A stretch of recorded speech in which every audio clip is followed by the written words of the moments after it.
to the podium, Mr. Jairek Robbins.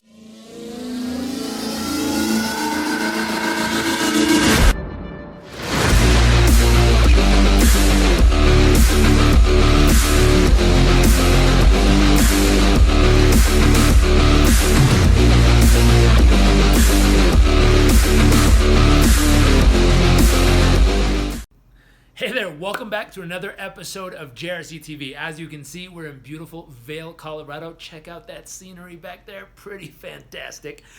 Today we're talking about something that I learned when I was really little trying to learn how to snowboard. I have an amazing father who believes the best way to break through fear is to feel the fear and do it anyways. And so when I was a little kid, I'll tell you a quick story to start this off. When I was a little kid, I remember going up to the top of the mountain with my dad because his philosophy was the best way to teach your child how to turn on a snowboard is to take them to the steepest part of the mountain because you have to turn, otherwise you roll down the hill. Well, let's just say I rolled down the hill a few times because I was afraid of turning, and when that fear lit up my body, at that moment of my life, I was not good at what I'm about to teach you. At that moment of my life, I cried, I gave up, and Dad and I landed up in some pretty bad shouting matches on top of the mountain about, I'm going to go down the hill. No, I'm not. And so it made some interesting memories here on the slopes, but it also taught me something that later in life, now I've learned to be used as an incredible asset, and it's something I want to share with you. The concept, when fear takes over in your body, we can measure this nowadays, and the best way to measure if you're in a fearful place is based on your breathing pattern. I'll tell you, number one breath pattern that tells you you're in a fearful state. You're not breathing. If you catch yourself holding your breath and thinking about everything that might go right or wrong in the next 10 minutes and you're freaking out about it, you're in a fearful state. Your body's going into fight or flight. Number two, really rapidly breathing. You're like,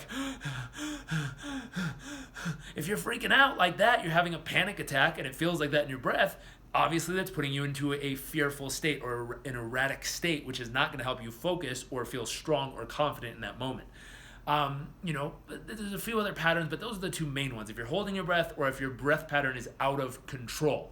Now, when that happens, your body is going into fight or flight or, a light level of shock. And as that's happening, there's a few things that are going on in your physical body. Your muscles tighten. Your body starts to break down fuel faster, so you have energy that you can propel yourself to either fight like heck or run like heck, fight or flight. For men, we lose our peripheral vision, meaning we start to have tunnel vision and everything out here disappears, so we can laser focus on what we either need to attack or run from.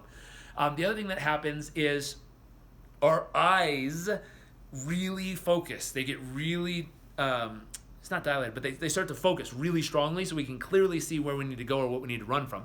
And so what's wild in this concept is we lose our ability to use our executive functioning part of our brain, which is the logical decision-making part of our brain.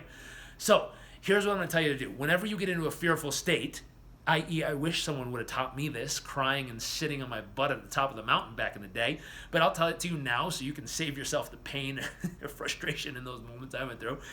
Whenever you feel yourself getting into a fearful state, your breath pattern becomes erratic, you start holding your breath and get really intense, all of a sudden you seem to not being able to think or clearly and you're kind of lost or scattered. In those moments, that it's a signal that the very first thing you need to do is stop. Stop. Take a step back and literally assess the situation. And by assessing the situation, what you want to do is you want to train your brain to ask 3 questions. Is this a normal problem? Is this an abnormal problem? Or is this literally a life-threatening problem right now? Now, the reason you want to ask those 3 questions is because why in the world would you freak out over a normal problem? If it's normal, if it's meant to happen, there's no reason to freak out. There's no reason to have fear. There's no reason to be upset. If I was a little kid and I would have known this, I would have said, hey, falling down while trying to learn how to snowboard is a normal problem. Why am I freaking out? If it's abnormal, meaning you've been snowboarding for 15 years and you still can't figure out how to turn, that is an abnormal problem. And if you're trying to use that technique while backcountry snowboarding, that is a life-threatening problem. So I did not have a life-threatening problem. We were on normal blues, greens, and black runs, so there was not life-threatening. Number 2, was it abnormal? No, it was perfectly normal, so there's absolutely zero reason to freak out. In that case, if it's a normal problem, the next step is to reset your nervous system, because when you're in fight or flight, you cannot logically think it well enough to actually get through the challenge. So what do you have to do? Number 1, you have to take 3 deep breaths that reset your nervous system, your central nervous system here. How you do that is really simple. Do this with me. You're going to take a deep breath, and at the very top, when you feel completely full, you're going to do a little bit more, and then you're going to hold it for 3 seconds. So, ready? Breathe in. A little more. Hold it. And then all at once, out through your mouth. And if you noticed, when you let it out, you want to drop your shoulders, drop your head, and let out all the air at once. So let's try it 3 in a row, real quick. Ready? Breathe in. A little bit more. All the way out. That's 1. Ready? One more time. A little bit more.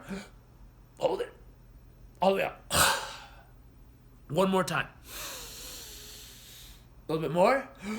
Hold it. All the way out. Now, what happens when you do that, if you've noticed, a friend of mine who studied the breath work for 30 years taught me that. He said it literally resets. It's like pressing the reset button on an electronic device. It resets your nervous system and allows you to get out of fight or flight and back into actual logical thinking. That's what we want to get back to. Now that you're in actual logical thought process, you then want to say, okay, let me put together the next 3 moves in order to make progress. It's as simple as that. So number 1, step back and assess. Is this life normal, abnormal, or life-threatening? If it's normal, no problem. 3 deep breaths, reset your nervous system, and then say, okay, what are the next 3 steps that have to happen now? And then once you figure out what the 3 things are you need to do, immediately take action on number 1. And that simple little philosophy right there will help you take fear, and instead of letting it push you and pull you around and leave you frozen in your tracks, freaking out or crying like a little wuss at the top of the mountain like I was at that time of my life, instead, you can reset, recalibrate, organize your steps, lock on, take action, and kick some butt. Have fun with this. Use it. Please pay it forward to other people who you know get stuck in a fearful state, because this is a real freedom you can give them and yourself by using this process. Also, make sure to download today's worksheet, because it has the little formula typed up and a couple questions to help you identify normal, abnormal, or life-threatening, as well as what are the next 3 steps. You can have your form as a way to apply and get through it. It also serves as a good backup option in case your brain gets hijacked when you're in fight or flight and you can't logically think through it. Use the form. Just follow the steps, and boom, it'll get you right through it every time. Download today's worksheet, have some fun with it, and I'll see you next week for another episode of JRC TV.